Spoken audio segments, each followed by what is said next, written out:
Bonjour. Bon, aujourd'hui, je voudrais parler de la théorie des catégories, qui est importante, dans plutôt même l'approche philosophique à l'homologie.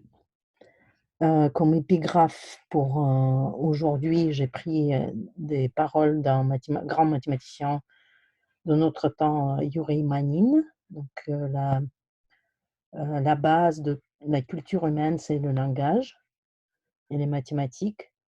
C'est un sort spécial d'activité linguistique et donc la partie catégorie de théorie de catégorie, répond à ce point de vue, à la merveille parce que c'est un langage, qui englobe, plein de domaines différents de mathématiques, donne, la façon de penser et parler des, structures, qu'on rencontre, hein, et donc la théorie d'homologie, ça va être un exemple, hein. Donc on va commencer par, le chapitre 1, catégories et foncteurs. Je suis la source, bon, en anglais, c'est Matveyev Lectures on Algebraic Topology. Je vais donner un lien vers, ce livre. Donc on va commencer, qu'est-ce qu'on doit avoir dans une catégorie? Ben, il y a 3 choses en fait, c'est les objets. Heu, donc, si C, c'est une catégorie, il y a des objets de C, objets. Il y a morphisme de C, morphisme. C'est juste des applications ou, bon, l'ensemble des applications, morphisme, pour des couples, hein, donc A, B dans l'objet de C, on a des morphismes, morphismes on peut noter A, B avec des parenthèses. Donc c'est les morphismes de A à B, de A vers B. Bon, le mot morphisme, c'est générique au sens que c'est juste des applications, mais ça peut être aussi des classes des applications. On va voir dans les exemples. Et troisième chose, c'est la composition des morphismes. Donc composition des morphismes, et souvent, il suffit de définir, les objets et les morphismes, et après la composition, ça suit. C'est, évident comment la définir. Donc si F, c'est un morphisme de A vers B et G, c'est un morphisme de B vers C, on définit un morphisme, donc A, B, B, C, dans A vers C, comme la composition, donc F, G, qui est ici, ça donne la composition GF, ou G rond F, ou GF simplement. Bon, la définition, la classe, bon, les objets plus morphisme plus composition forment une catégorie, forment une catégorie s'il y a 2 axiomes satisfaites. Si, donc premièrement, la composition est associative,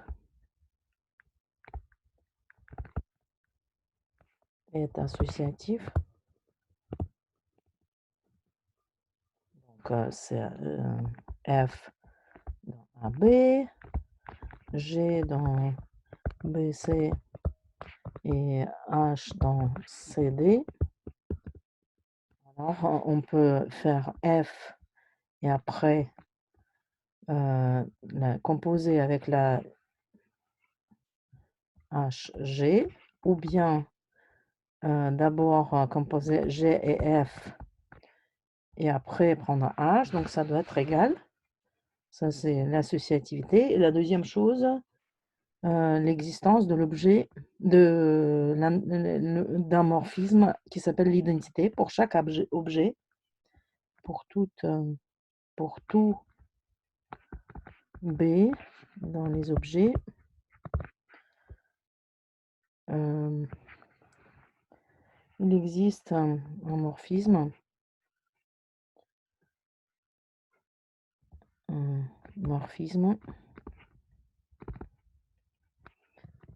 on note identité de B, c'est B vers B, tel que, pour tout,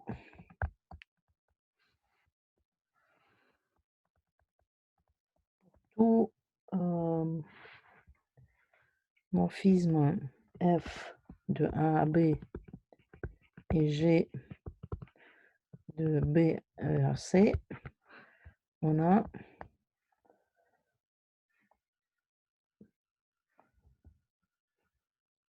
F après l'identité de B, ça reste le même, est égal à B à F et dans l'autre sens, donc si on applique d'abord l'identité dans B et après G, bah, ça c'est le même que juste appliquer G directement.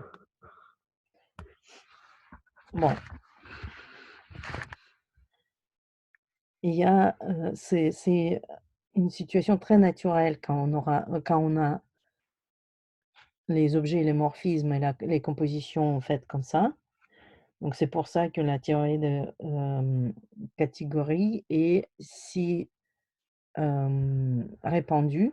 Il y a même un livre qui s'appelle d'un des créateurs donc, de MacLean qui s'appelle, Category Theory for the Working Mathematician. Donc c'est une partie de la culture mathématique, dans les domaines, complètement différents, plein de domaines différents. Et nous, on va, l'appliquer, ce langage de théorie de catégorie, dans la, théorie d'homologie. Bon, donc exemple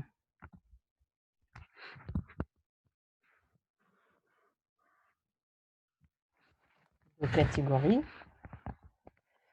bah, on va, bah, le premier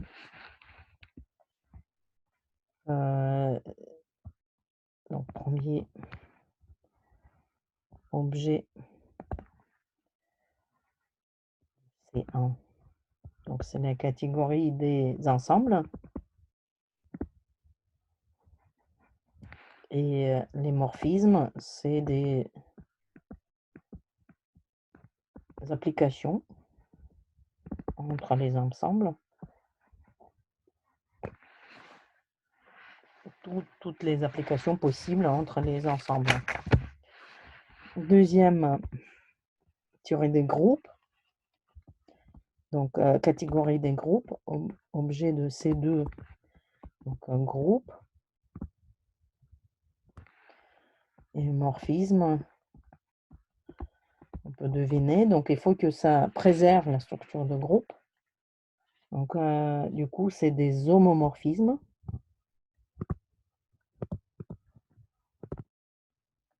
des groupes. Troisième exemple, donc c'est toujours des groupes, sauf que bon, on demande qu'ils soient abéliens. J'ai donc un groupe abélien et morphisme pareil, donc c'est 3 homomorphismes.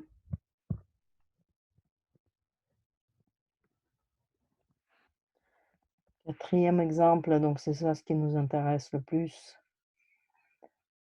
Ah oui, bon, il faut dire qu'on peut, Imaginez, bon, et ça existe, d'autres exemples de catégories, autour des groupes. Donc il y a les groupes, avec le nombre de générateurs, fini, la catégorie des anneaux, catégorie bon, il y en a d'autres. Donc nous, on va prendre la catégorie des espaces topologiques. Ces 4 espaces topologiques et les morphismes, ben, on peut regarder les homéomorphismes, ou les applications continues. Donc applications continues entre les espaces topologiques.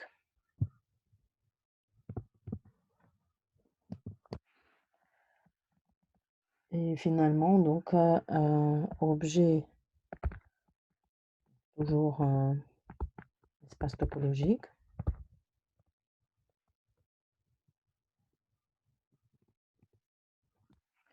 Et morphisme, c'est ce qu'on a vu, on a étudié dans la partie homotopie, on a étudié les classes classes d'homotopie des applications. Donc c'est ça ce qu'on peut écrire comme morphisme, prendre comme morphisme dans une catégorie des espaces topologiques. Donc, donc au lieu de regarder les applications, on va regarder leur classe des applications, classe d'homotopie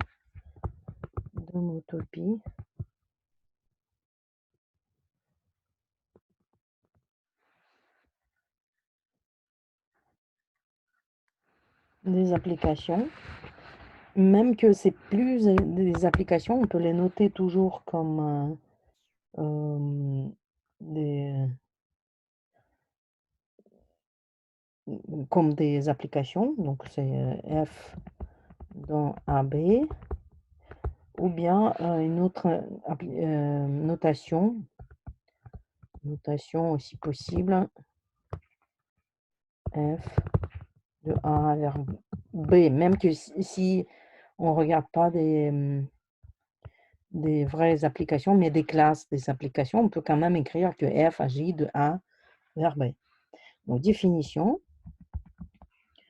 bon, on va parler d'isomorphisme des applications, des objets. Donc, soit X, Y, 2 objets dans une catégorie C. On dit que X et Y sont isomorphes si il existe F de X vers Y et G de Y vers X, tel que F, G, donc G, il agit sur un Y et va de Y vers X, et après ça revient par F, donc c'est l'identité sur Y, et GF, identité sur X. Donc c'est les morphismes identités sur les objets X, Y et Y, et donc F et G sont appelés isomorphismes. Donc, on dit que X, Y sont isomorphes s'il existe des isomorphismes qui les envoient l'un vers l'autre. Donc, on peut se poser des questions. Quels sont les isomorphismes dans les catégories différentes? Et par exemple, dans la catégorie des ensembles,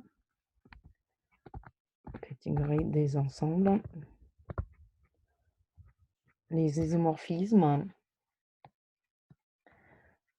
les ensembles isomorphes ont la même cardinalité. Exactement ça, donc c'est la bijection, isomorphisme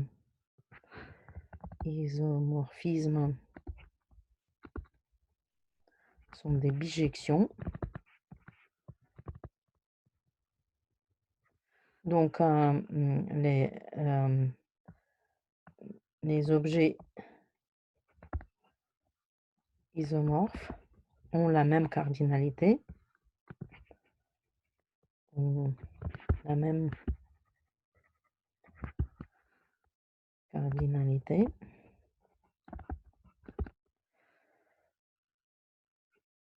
Un autre exemple, donc catégorie des espaces topologiques.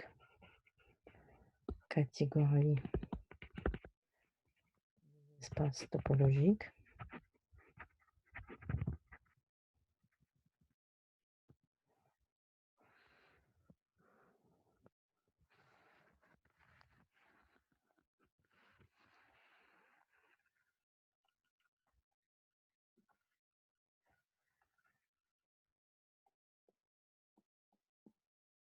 Bon, les isomorphismes sont des homéomorphismes.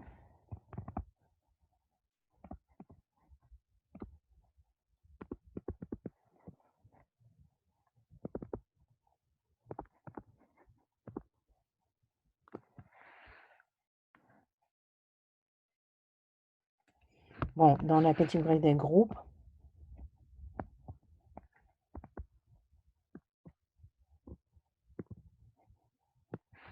isomorphisme,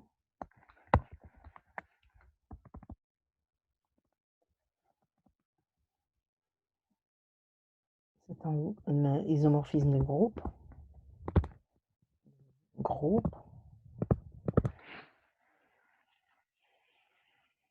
Bon, dans la catégorie des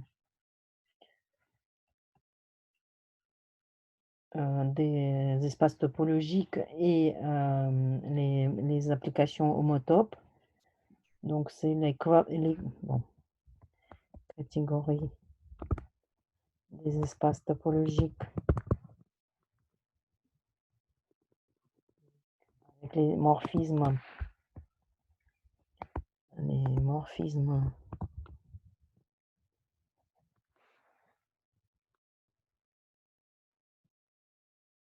les applications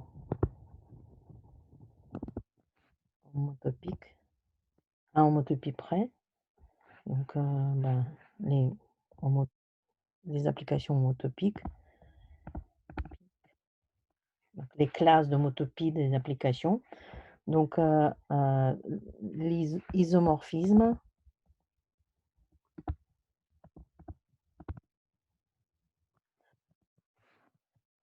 c'est l'équivalence homotopique.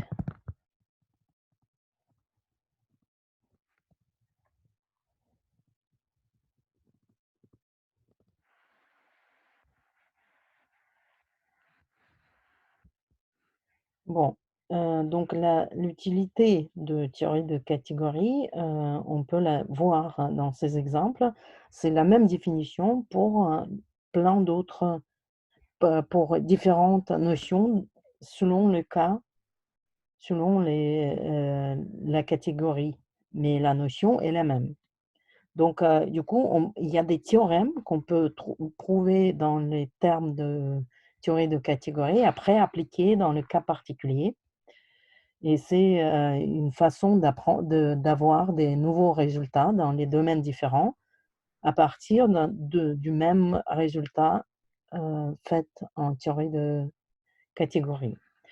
Donc, dans cet esprit, on va formuler certaines choses dans la théorie des catégories. Par exemple, si on a bon, la notion très importante, c'est le foncteur entre 2 catégories. Donc, soit C1, oups, C1 et C2, 2 catégories.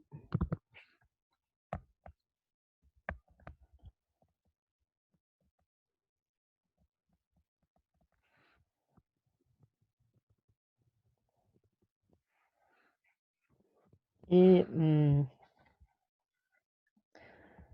supposons qu'on a une application des objets d'une catégorie vers les objets d'autres catégories. Donc, bah, ça, c'est pas suffisant. Il nous faut aussi une application des morphismes vers les morphismes. Donc du coup, soit, notons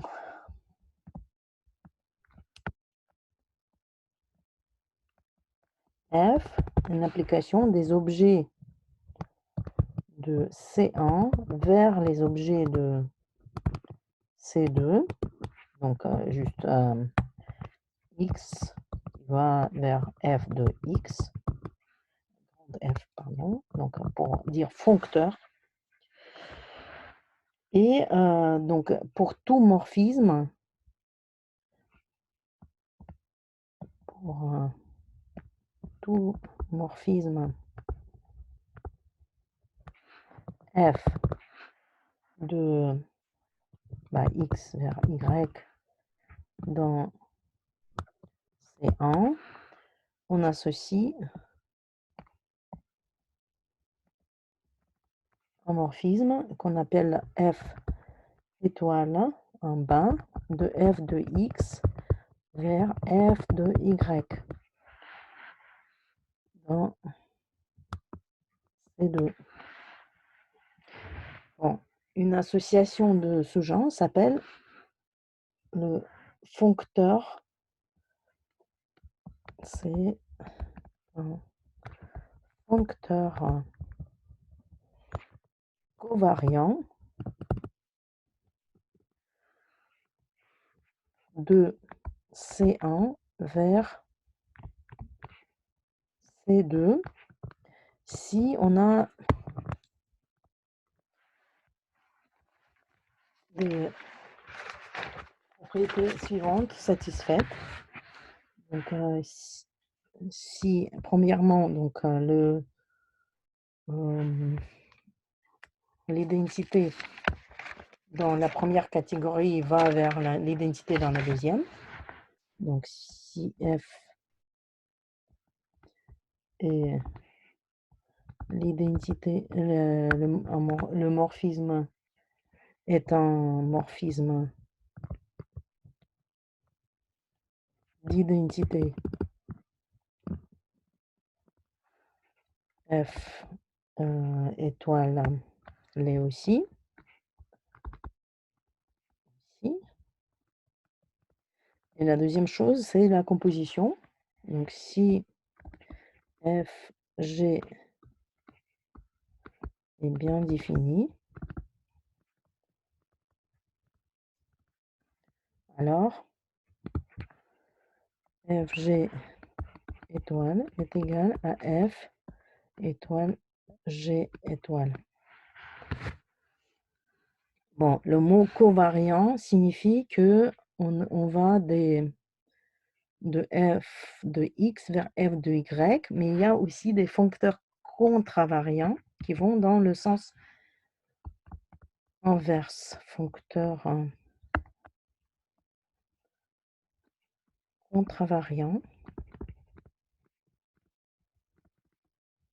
c'est-à-dire F, donc F de C1 vers C2. Donc on a dit que on envoie les objets de catégorie de la première catégorie vers les objets de la deuxième, et il faut dire comment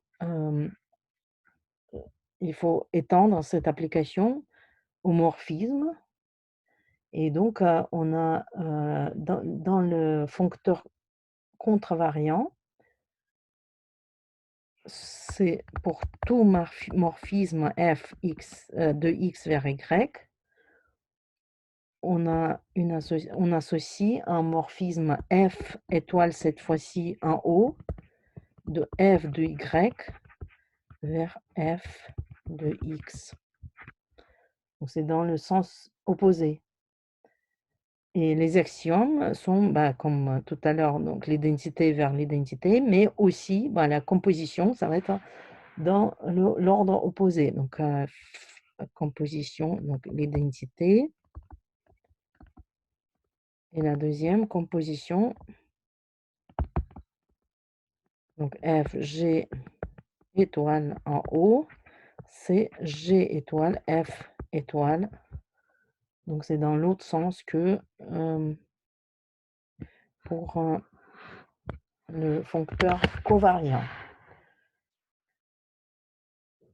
Bon, on peut demander quels sont des exemples des foncteurs. Bah, en fait, c'est facile. On a des exemples standards. Qu'est-ce qu'on peut faire? On peut faire une application et un foncteur de la catégorie entre les catégories qu'on avait définies déjà. Donc, on a la catégorie des groupes et la catégorie des ensembles. Il y a une application, il y a un foncteur, donc catégorie des groupes vers catégorie des ensembles. Catégorie des ensembles. On dit que c'est chaque groupe, c'est un ensemble. Donc du coup, tout ce qu'il faut faire, c'est juste oublier la structure de groupe. Et donc, ça s'appelle le foncteur d'oubli. On oublie la structure de groupe et on regarde les groupes juste comme des ensembles. Ça, c'est un foncteur covariant. Un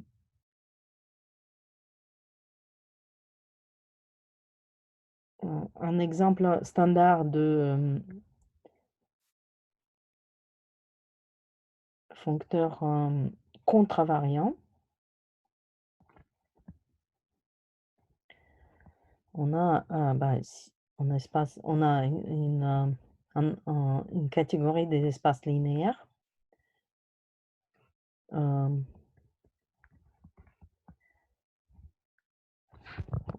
C'est un foncteur covariant. Catégorie des espaces vectoriels.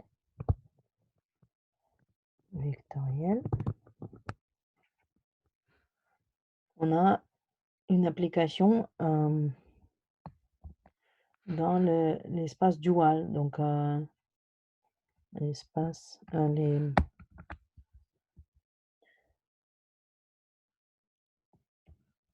l'espace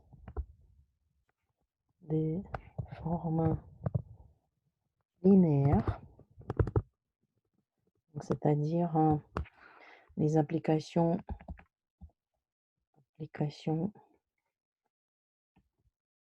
donc catégorie des espaces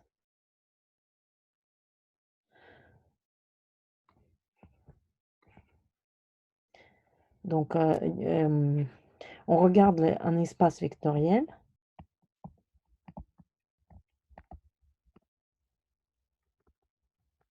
et on associe l'espace des formes linéaires de cet espace vectoriel vers son dual, vers les nombres. Donc application linéaire de V vers un, donc c'est si c'est réel, donc c'est dans les réels, si c'est complexe, dans les complexes, ou n'importe quel autre champ de vecteurs, pardon, n'importe quel corps. Donc on a application linéaire par définition. Donc on a ça, c'est V étoile, donc on a de V vers V étoile. Et pour toute application de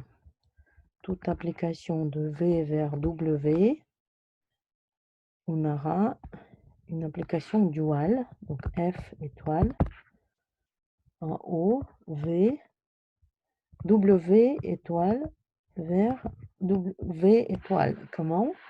Bah, F étoile de xi de x. Donc si xi, c'est qui?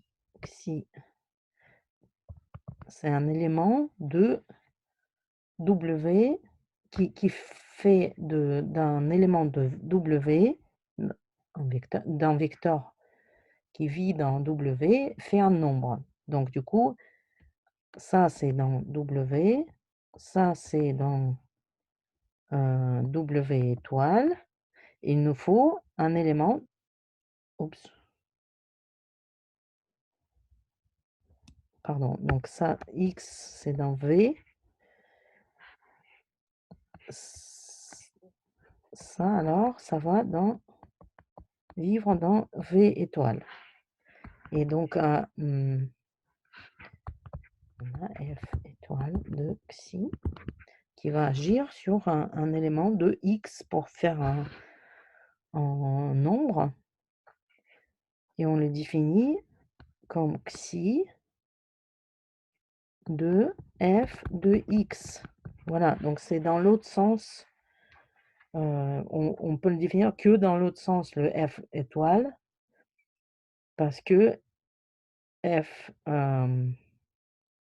envoie X vers un élément, donc ça c'est dans W, et alors xi c'est dans W étoile.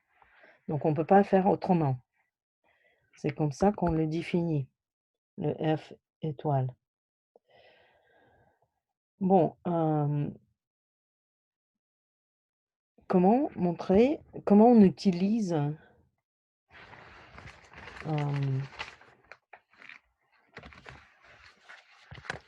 ce genre de notion de foncteur? Ben, il y a un petit premier théorème, hein.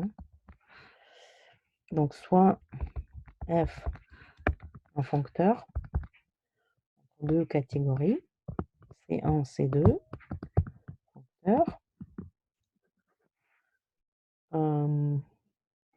n'importe, covariant ou contravariant. Supposons que x, y de C1 sont isomorphes.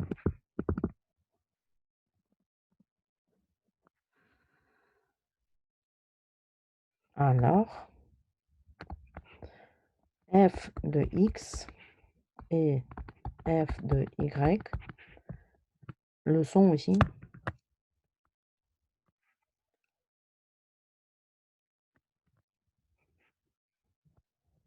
Sont aussi. Et dans l'autre sens, donc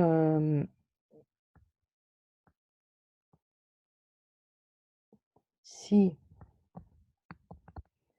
donc f de x n'est pas isomorphe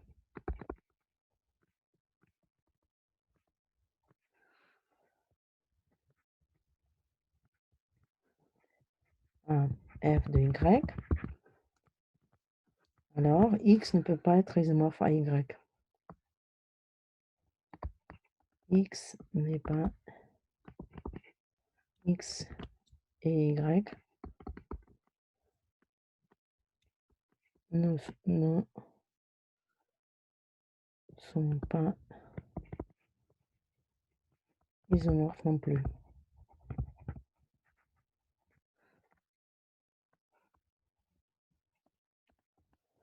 Donc il y a deux façons d'utiliser le même énoncé. Donc c'est la preuve, c'est assez facile, donc on va le faire. Preuve.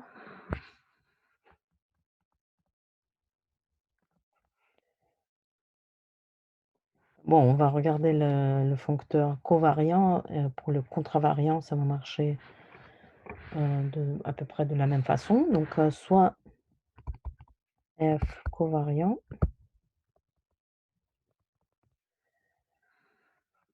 et soit f, petit f,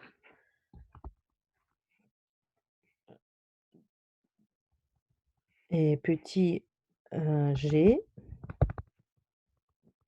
f de x vers y et g, y vers x, des isomorphismes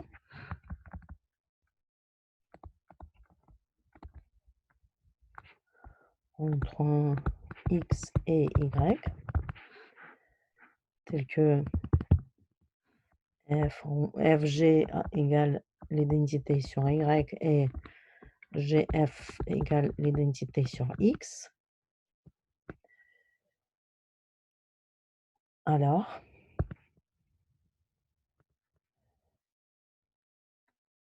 par définition de foncteur,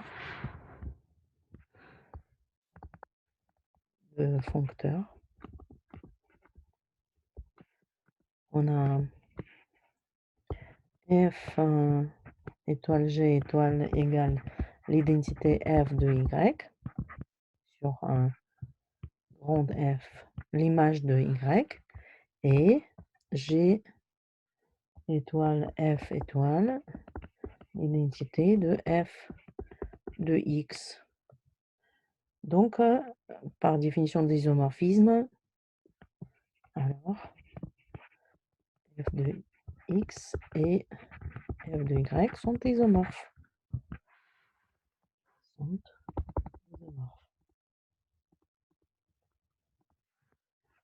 Bon,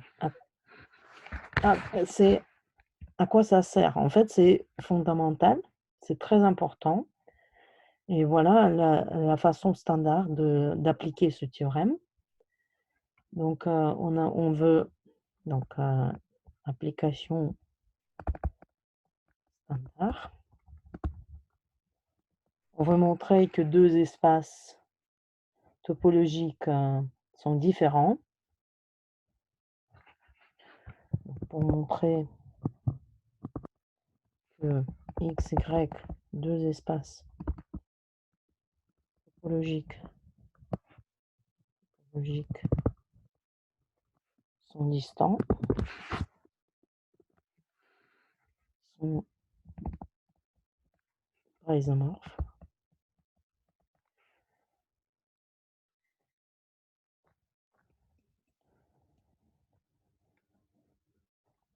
Il suffit de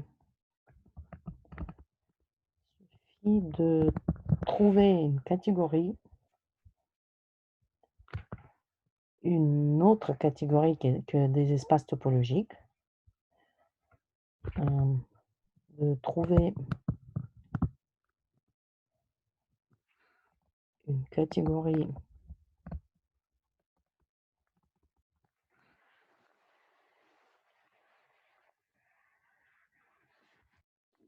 dans lesquelles on a un foncteur de la catégorie des espaces topologiques.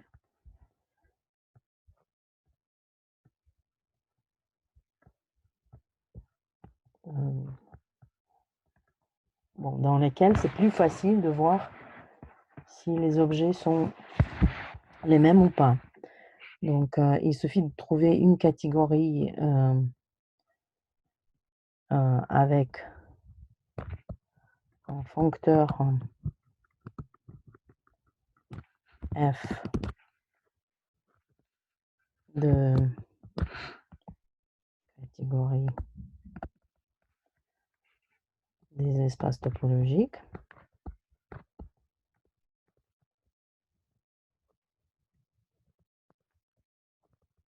vers cette catégorie, cette autre catégorie,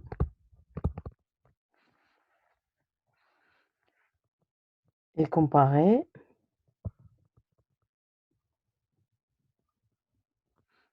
f de x et f de y. Si ils ne sont pas isomorphes, on peut conclure que x, y ne sont pas isomorphes. Donc, si f de x n'est pas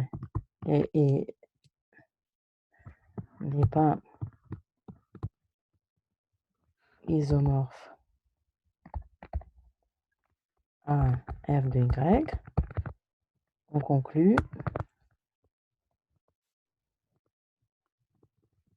que X n'est pas isomorphe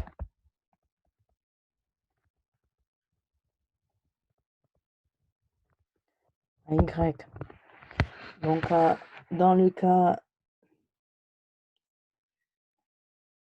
de, qui nous intéresse, on a déjà vu, donc la théorie de homotopie envoie les espaces topologiques vers la catégorie des espaces topologiques est envoyée, il y a un foncteur vers la catégorie des groupes.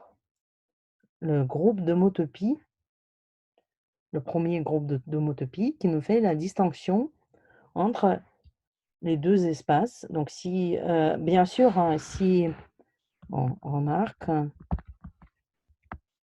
si f de x est égal à f de y est isomorphe, on peut rien faire, on ne peut pas conclure,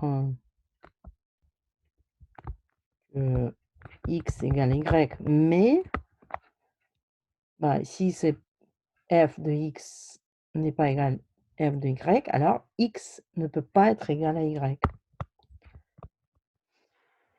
Donc, exemple assez trivial, ici, comment montrer que 2 groupes, bah, Z4 et Z5 ne sont pas isomorphes, 2 groupes, cycliques bah, additifs ne sont pas isomorphes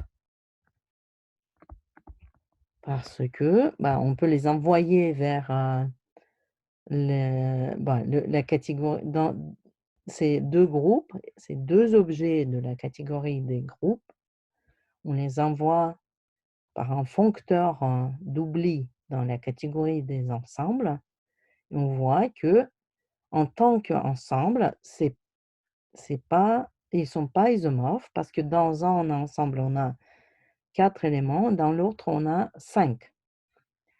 Ils ne sont pas isomorphes car, le foncteur, dans l'ensemble, dans la catégorie foncteur d'oubli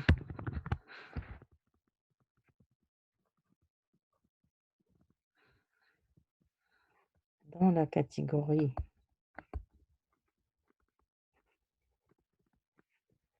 des ensembles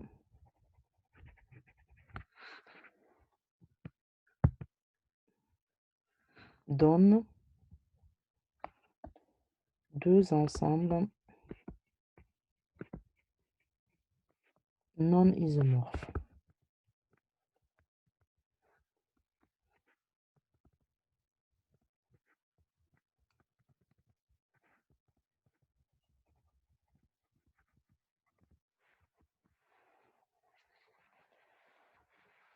Bon, donc, le problème de distinguer les éléments dans une catégorie est remplacé par la distinction des de leur, bah, de leur, image par le foncteur dans l'autre catégorie. Donc on remplace le problème dans une, catégorie, le problème souvent compliqué par, le même problème dans une catégorie où ça devient plus simple. Donc c'est ça ce qu'on demande en fait de foncteur, pour que, hem, ça a un sens.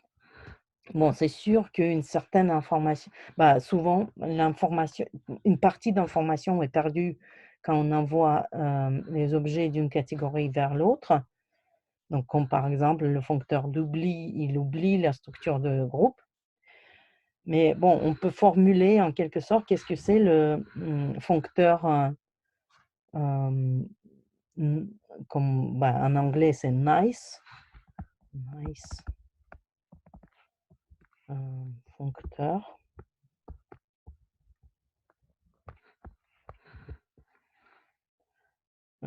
Donc, qu'est-ce qu'on demande d'un foncteur pour que ça soit utile? Bah, ça doit être facile à calculer,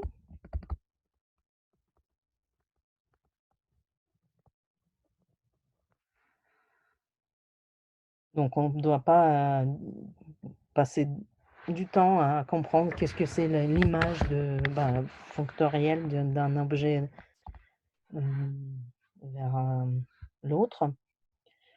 Hem, c'est facile à distinguer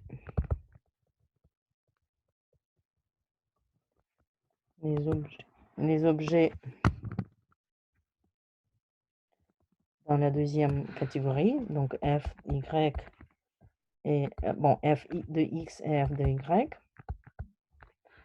Et troisièmement, bon, on ne veut pas perdre beaucoup d'informations parce que bon, on dit que si 2 objets sont les mêmes, f de x est égal à f de y, on peut rien faire pour un x, dire sur un x, y initial. Donc on ne veut pas perdre beaucoup d'informations pour ne pas envoyer tout le monde vers le même objet et ne pas pouvoir dire grand-chose.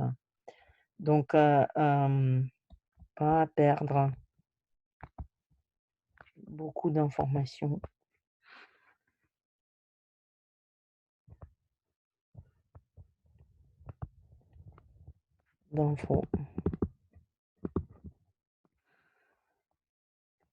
dans le passage de C1 vers C2.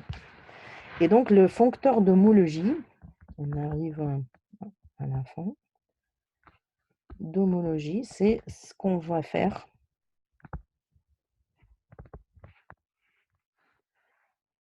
Qu'est-ce qui est fait? Il prend la catégorie des espaces topologiques, les espaces topologiques, et il l'envoie vers la catégorie des groupes. Et en fait, même plus que, bah, c'est pas un seul groupe, mais c'est un groupe pour chaque dimension. Donc, du coup, les groupes abéliens. Donc, c'est les catégories des séquences des groupes abéliens.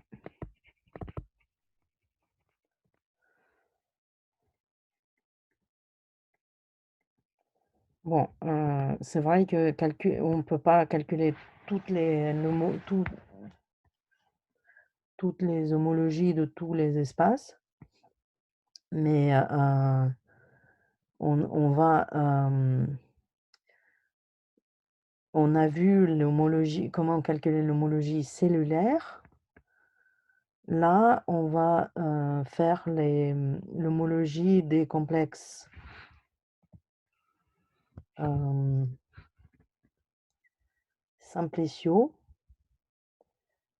et donc on va prendre une partie des espaces qu'on peut voir comme les complexes simpliciaux et on va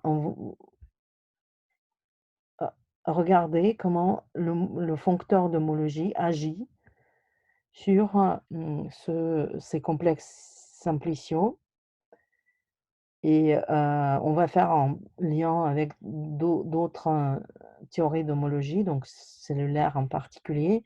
Mais bon, notre but, c'est de voir, l'homologie bah, singulier, on dit,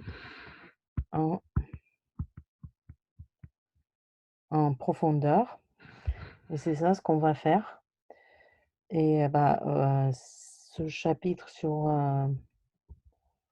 catégorie, c'est fini pour aujourd'hui. Je vous remercie.